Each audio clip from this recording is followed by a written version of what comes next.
What if I told you Las Vegas casinos don't want gamblers anymore? The city that built its empire on dice and cards has quietly transformed into something unrecognizable. A place where the house doesn't just have an edge, it has a sledgehammer. Millions still walk through those doors chasing a dream that died years ago, replaced by algorithms, psychology tricks, and corporate spreadsheets that turned gambling from thrill to mathematical certainty of loss. The old Vegas, where a regular Joe could play $5 blackjack, chat with a dealer, and maybe walk away a winner, gone. What's left is an extraction machine dressed in neon. In today's countdown, we're discussing why real gamblers have abandoned Sin City and why only suckers still think they can beat the house in 2025. Number 10. The slots don't sing anymore. Close your eyes and remember the sound of old Vegas. The metallic waterfall of quarters hitting steel trays, the pull of a lever that actually meant something, the bell that rang when someone hit it big. That symphony is dead, replaced by the hollow silence of digital screens and synthetic effects that feel more like a mobile game than a gamble. Walk into any Vegas casino today, what do you hear? Almost nothing. The modern slot is a computer monitor with a credit card reader. No coins, no levers, no connection to your money disappearing. Just tap, watch the animation, tap again. The tactile thrill that made slots addictive in the first place has been surgically removed. Those old machines were dumb and mechanical. 3 reels, fixed odds, physics you could understand. Today's slots run on random number generators, so complex even casino managers can't explain them. The outcome is decided the instant you press spin. Everything after is theater. And the sounds? Every beep and chime has been focus tested to trigger dopamine. Win $2 on a $5 bet, and the machine celebrates like you hit the jackpot. Psychologists call these losses disguised as wins. The coin bucket is extinct. The satisfying weight of quarters in your pocket, gone. Even cashing out is sterile, replaced by a paper voucher that feels like a grocery receipt. Vegas stripped away everything that made slots feel real, leaving expensive screensavers that drain wallets in perfect digital silence. When the machines stopped singing, they stopped being fun. And if the silence wasn't bad enough, Vegas found a new way to drain you, 1 penny at a time. Number 9, penny slots that eat dollars. The biggest lie in Vegas might be glowing right above your head, penny slots. Tourists think they've found the cheap seats, low stakes fun where 20 bucks lasts all night. Then they sit down and realize the truth. The penny is a marketing trick, and you're the mark. Here's how it works. Yes, each line costs a penny, but modern machines have dozens of lines, and you can't play just one. Minimums force you to bet 25 or 30 lines before multipliers and bonuses. Players think they're being responsible, but watch someone play for an hour. They're pushing $3 every 6 seconds. That's 30 a minute. The guy at the $25 blackjack table is actually losing money slower than the grandmother at the penny machine. Casinos know this. That's why penny slots now fill 70% of every floor. The odds are brutal. Table games might give the house a 1-2% edge, but penny slots run between 6% and 15%, some as high as 25%. You're not playing a bad game. You're playing the worst game in the casino while thinking you're playing it safe. Bright colors, cartoon characters, movie tie-ins, all designed to look harmless while the algorithm underneath grinds your bankroll to dust. The old nickel slots were honest. 5 cents meant 5 cents. Today's penny slots are predatory lending machines disguised as entertainment, targeting pensioners and tourists stretching their vacation budget. They drain wallets faster than any high-limit room ever could. The penny slot is the payday loan of the casino floor, and Vegas filled its halls with them because they're the most profitable machines ever invented. But the real heartbreak comes when you finally escape the slots and try your luck at the tables, only to find that those are rigged too, just in a different way. Number 8. The table minimums went insane. $5 blackjack built Las Vegas. It was the perfect game, cheap enough for anyone to play, slow enough to drink and socialize, and with odds good enough that Ronwall Sarn that sure smart poor Darda smart player could last all night on $100. Every casino had them. Hell, some places had $3 tables during the day. It was democratic gambling where construction workers sat next to lawyers, everyone equal at the felt. That Vegas is dead. Try finding a $5 table on the strip today. You can't. $10? Good luck. $15? Maybe at 6 a.m. on a Tuesday.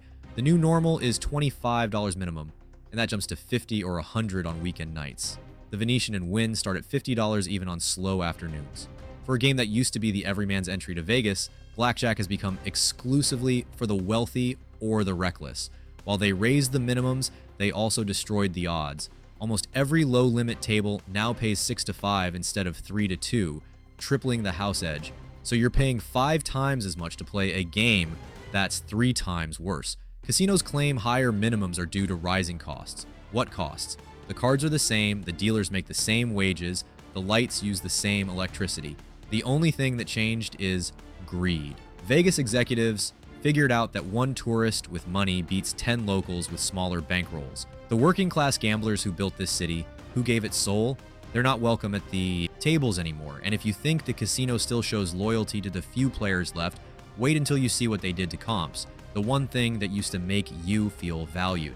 Number 7, comp cards aren't comping anymore. The Players Club card was Vegas's greatest invention. Slide it into a side on a machine or hand it to a dealer, and suddenly you weren't just gambling. You were earning free buffets, show tickets, room upgrades, even cash back. The more you played, the more Vegas loved you back. Now, that card is basically a tracking device that occasionally spits out a coupon for discounted parking. In the 1990s, a regular player could earn a free room after a few hours of blackjack. Today, you need to gamble thousands just to get a food credit that doesn't even cover a meal for 2. The formulas have been rewritten, the rewards slashed, and the spirit of appreciation has vanished. Most buffets are gone, replaced by overpriced food courts, and the few that remain cost so many points that you'd need to lose a small fortune to eat free. The Bellagio buffet requires roughly $4,000 in theoretical loss to comp. The new system is intentionally opaque. Points expire, tier credits vanish, and benefits change constantly. Caesars and MGM have both devalued their programs, leaving longtime players with little more than complimentary self-parking or a buy one get one drink coupon. Vegas doesn't want loyal customers anymore. It wants one-time tourists who don't know any better. And if that feels cold, just wait until you realize the casinos aren't just ignoring you, they're studying you. Number 6. The machines are watching you. Vegas used to be a place where you could disappear into the crowd, just another face at the tables, playing your hunches and walking away when you felt like it. Now, every bet you make, every decision, every hesitation is being recorded, analyzed, and fed into an algorithm designed to squeeze out every last dollar. Big Brother isn't just watching. He's calculating exactly how to beat you. It starts the second you sit down. That player's card isn't just tracking your points. It's building a psychological profile. How fast do you play? Do you chase losses? What triggers you to bet bigger? Do you play worse after drinking? The slot machine knows if you speed up when you're losing. The electronic table games record if you make emotional bets after bad beats. RFID chips in the cards at poker tables track every raise, fold, and bluff. Cameras with facial recognition follow you from game to game, building a complete map of your gambling DNA. The data goes deeper than you'd imagine. Casinos track far more than your bets. They build profiles from loyalty cards, credit checks, and marketing databases. They know your average spending, your travel habits, even how often you visit or what games keep you playing the longest. Some properties use heat mapping systems to watch your movement across the floor, how long you linger at each machine, what draws your eye, when you start to look frustrated or tired. Every tap, pause, and hesitation becomes part of a behavioral model designed to keep you gambling. It's not just observation anymore, it's optimization, and it's aimed squarely at you. But here's where it gets truly dark. That data isn't just collected, it's actively used in real time to manipulate your behavior. Digital slot machines adjust their near misses based on your profile. If you're the type who gets excited by close calls, suddenly you're seeing more of them. The free drink service speeds up or slows down based on how alcohol affects your betting. Even the ambient music and temperature in your section can be adjusted if the algorithm thinks it'll make you gamble more. And if you start winning, the system knows immediately. Pit bosses get alerts on their phones. Security cameras zoom in. If you're counting cards, even badly, the software knows before you do. Table limits can be changed mid-game. Dealers can be swapped out. Shuffle frequencies increased. The old days of beating Vegas with skill are over.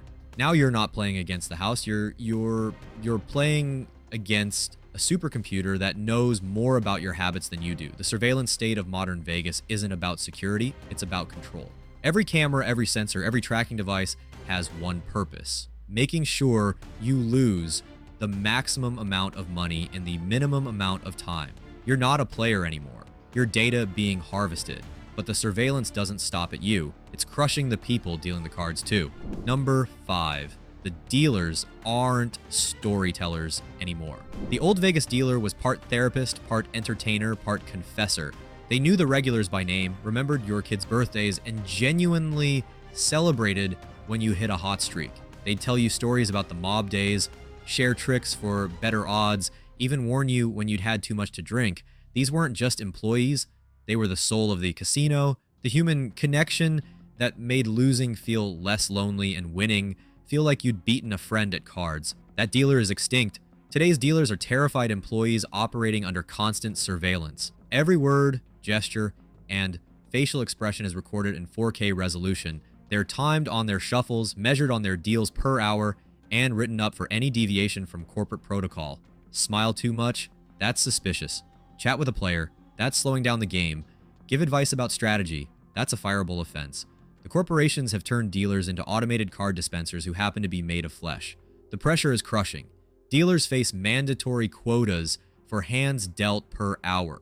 At some properties, blackjack dealers are expected to deal 80 hands per hour minimum. Fall below that number and you're on a warning. Get 3 warnings and you're gone. So dealers rush through games, barely making eye contact, focused only on hitting their numbers. The leisurely pace that made table games social is gone, replaced by a frantic race to extract money as fast as possible. And the stories, forget about it. New dealers are explicitly trained not to engage in personal conversation. They can't recommend restaurants, can't share gaming tips, can't even commiserate when you're having a bad run. Everything is scripted. Good luck. Nice hand. Better luck next time. They sound like NPCs in a video game because that's essentially what they've been programmed to become. The corporation doesn't want personality. It wants efficiency. The veterans who survived from the old days are shadows of themselves. Watch their eyes. They're dead inside, going through the motions until pension kicks in. They remember when their job meant something, when they were performers and counselors and friends. Now they're just already sure we father why what go birthday your job are taking a party or also you fuck yours is a word toward the machine, as surveilled and controlled as the players they're dealing to. Many take early retirement rather than continue in this soulless environment. When Vegas stripped the humanity from its dealers, it ended something essential. The warmth that made losing bearable, the camaraderie that made winning sweeter, the stories that made you feel part of something bigger than yourself, all gone. What's left are nervous employees speed dealing cards while cameras watch their every move, as trapped in the corporate machine as the players they're serving. And even if you somehow push past all that, there's one last insult waiting. The dream of the big win itself has been quietly erased. Number 4, you can't win big anymore by design. The dream of Vegas was always the big score, regular people becoming millionaires overnight, cocktail waitresses retiring off a single pull, the garbage man who hit the megabucks and never had to work again. Those stories weren't just marketing, they were real, and they happened often enough to keep the dream alive. But Vegas solved that problem. They redesigned every game, tweaked every rule, and adjusted every payout to make sure life-changing wins are practically impossible. Start with the slots. Progressive jackpots used to hit regularly because they were single casino or single property pools. Now, they're networked across entire states, even multiple states. The Megabucks jackpot that used to hit every few months now goes years between wins. The odds went from 1 in 50 million to 1 in 300 million. You have better odds of being struck by lightning while being eaten by a shark than hitting a modern progressive jackpot. And when someone does win, the payout is spread over 25 years, and after taxes, that $10 million jackpot becomes $200,000 a year. Life-changing, barely life-improving, table games are worse. Blackjack side bets that used to pay 1,000 to 1 now cap at 250 to 1. Royal flush bonuses that paid 5,000 to 1 dropped to 500 to 1. And they added maximum payout limits. Hit that miracle hand at a $25 table? Congratulations, your payout is capped at $5,000 regardless of what the odds should pay. The casino literally refuses to pay you what you actually won because some accountant decided big wins are bad for quarterly earnings. But the real knife in the back is how they've changed the basic math. Craps used to offer 100x odds in some casinos, giving smart players almost even money battles with the house. Now you're lucky to find 3E, 4C4, 3-4C4. Most places offer just 2x. Video poker, once beatable with perfect play, has had its pay tables gutted so badly that even flawless strategy guarantees losses. Every game has been tweaked, adjusted, and optimized to ensure small, consistent losses rather than volatile swings that might occasionally favor the player. The high-limit rooms, supposedly where the real action happens, are the biggest joke of all. Whales betting 100,000 a hand aren't gambling. They're negotiating. The casino calculates exactly how much they're expected to lose and comps them accordingly. It's not gambling when the house knows the outcome to 3 decimal places. It's just rich people paying very expensive rent on a fantasy. Vegas eliminated true gambling and replaced it with predetermined donation schedules. The variance that made gambling exciting, that tiny chance of a massive win that justified all the losses, has been mathematically engineered out of existence. You're not playing to win anymore, you're paying for entertainment, and the house has decided exactly how much entertainment you can afford. The proof of that, even the people who work in Vegas won't gamble there anymore. Number 3, the locals don't play here. Either want to know the most damning indictment of modern Vegas gambling, the people who live here don't gamble here. Dealers, cocktail waitresses, casino managers, they all drive to Mesquite, Henderson, or tiny off-strip joints you've never heard of. When the people who work in casinos refuse to play in them, that tells you everything about how rigged the game has become. Locals used to have their spots on the strip, special hours, special deals, places where they could avoid tourists and play real games with decent odds. The Cromwell had $5 craps at sunrise. The Casino Royale had $3 blackjack until noon. O'Shea's was a dump, but it was our dump, with cheap beer and dealers who'd lived here since the Rat Pack days. One by one, these refuges vanished. The Cromwell went upscale. Casino Royale sold out. O'Shea's became a food court. The message was clear: locals aren't welcome anymore. So locals fled to the edges of town. Station casinos used to cater to residents with fair games and generous comps. Then they got bought by private equity, slashed rewards, and raised minimums. The Orleans used to be the locals' secret. Now it's just as expensive as the Strip. Even downtown, supposedly the last bastion of old Vegas, has been colonized by corporate ownership and strip prices. The Golden Gate charges $25 for blackjack. The Plaza has 000 roulette. Bignon's, the birthplace of the World Series of Poker, feels more like a tourist trap than a gambling hall. Ask any dealer where they gamble. They'll laugh and say they don't. These are people who understand the math better than anyone, who see behind the curtain every single day, and they won't touch these games with their own money. Cocktail servers save their tips to play at reservation casinos 2 hours away. Pit bosses fly to Laughlin for weekend trips. Security guards drive to Pahrump. Nobody who knows how these games actually work will play them. The few locals who still gamble Vegas proper aren't playing for fun. They're addicts, desperates, or elderly people who don't know the rules changed. Watch the locals sections at 3 a.m. It's depressing. Retired teachers feeding their social security into penny slots. Construction workers trying to win back child support payments. People who should know better but can't stop themselves. The casinos know exactly who these people are, track their losses, and send them free play offers designed to bring them back when they're most vulnerable. When an entire city's population refuses to participate in the city's main industry, that industry is dead. Vegas locals avoiding Vegas casinos is like Detroit auto workers refusing to buy cars. It's an admission that the product is so bad, so predatory, so fundamentally broken that even the people who depend on it for survival won't participate. The house always won, but now it's the only one playing. But Vegas didn't just end fairness. It replaced luck itself with something far more dangerous. Number 2, Vegas replaced luck with psychology. Gambling used to be simple. Cards, dice, wheels, and luck. You won or lost based on chance, and everyone understood the deal. But modern Vegas doesn't gamble on gambling anymore. They've hired armies of neuroscientists, behavioral psychologists, and addiction specialists to transform casinos from games of chance into precision-engineered mental manipulation chambers. You're not playing against odds anymore. You're fighting your own brain, and the casino has already mapped exactly how to beat it. Every color in a modern casino is tested for psychological impact. Red increases heart rate and risk-taking. Blue keeps you calm during losses. The absence of windows and clocks isn't accidental nostalgia, it's deliberate disorientation. The carpet patterns are intentionally ugly to keep your eyes up and focused on machines. The air is pumped with pure oxygen and custom scents designed to increase alertness and reduce decision fatigue. Even the temperature is precisely controlled. Slightly cool to keep you awake, but not cold enough to leave. The sounds are weaponized psychology. Slot machines play in C major, the most pleasant key to human ears. Winning sounds trigger the same frequencies as a baby's laugh, hijacking parental instincts. Near misses generate more excitement in your brain than actual wins. So modern slots show you near misses at carefully calculated intervals to keep you playing. Those random bonus rounds, they're not random. They're triggered by algorithms that know exactly when you're about to quit. The machines themselves are masterpieces of manipulation.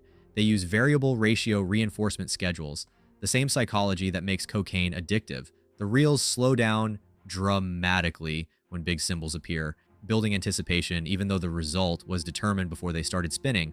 Losses are processed instantly, but wins require animations and celebrations, making them feel more significant than they are. The credit display never shows dollar amounts, just points, because you spend points faster than money, but the darkest innovation is how they profile and target vulnerability. The player's card data identifies problem gamblers with terrifying accuracy. Sudden increases in play frequency, chasing losses, playing until credits are exhausted. These patterns trigger special marketing.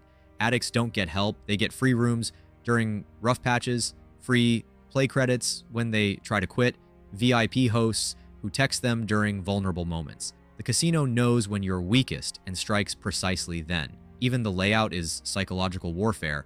Bathrooms are hidden deep in the casino floor. ATMs charge massive fees but are everywhere.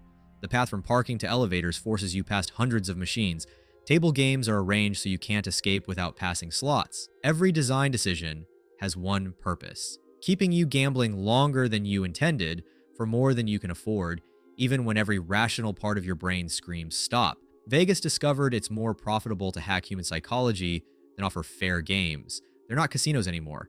They're addiction laboratories with neon signs. That brings us to the final one. Because in chasing perfect control, Vegas forgot the one thing that made it legendary in the first place. Number 1, Vegas forgot the thrill of the gamble. And here we arrive at the tragedy that ended Las Vegas gambling. Not the prices, not the odds, not even the corporate greed. It's something deeper, more fundamental. Vegas forgot what made gambling magical in the first place. The thrill, the rush, the beautiful uncertainty of not knowing what happens next. That electric moment when the dice are in the air, when the card is about to flip, when anything is possible. Vegas murdered possibility and replaced it with predictability. Real gambling was never about the money. It was about feeling alive, your heart racing as the dealer reveals their hole card, the collective gasp at the craps table when someone's riding a hot streak, the shared agony when the roulette ball bounces out of your number at the last second. These were human moments, raw and real and absolutely electric. Win or lose. You felt something. You were part of something. You were taking a chance in a world that demanded you play it safe. But Vegas ended all that. They turned gambling into a transaction, insert credit card, watch predetermined animations, receive calculated loss, repeat. There's no suspense when algorithms determine everything. No excitement when every outcome is engineered. No camaraderie when you're sitting alone at a machine that doesn't care if you exist. They stripped away everything that made gambling dangerous and wonderful and human, leaving behind a sterile extraction system that processes wallets instead of dreams. The old-timers talk about when gambling had soul, when pit bosses would back off if you were getting crushed, when dealers would subtly signal that you should walk away, when other players would cheer your wins and comfort your losses, when a lucky streak meant something mystical was happening, not that a random number generator had hit a predetermined to earn a point in its cycle. When gambling felt like dancing with fate, not feeding money into a spreadsheet, that Vegas is gone forever. What remains is a corporate imitation, a hollow shell that looks like gambling but feels like dying.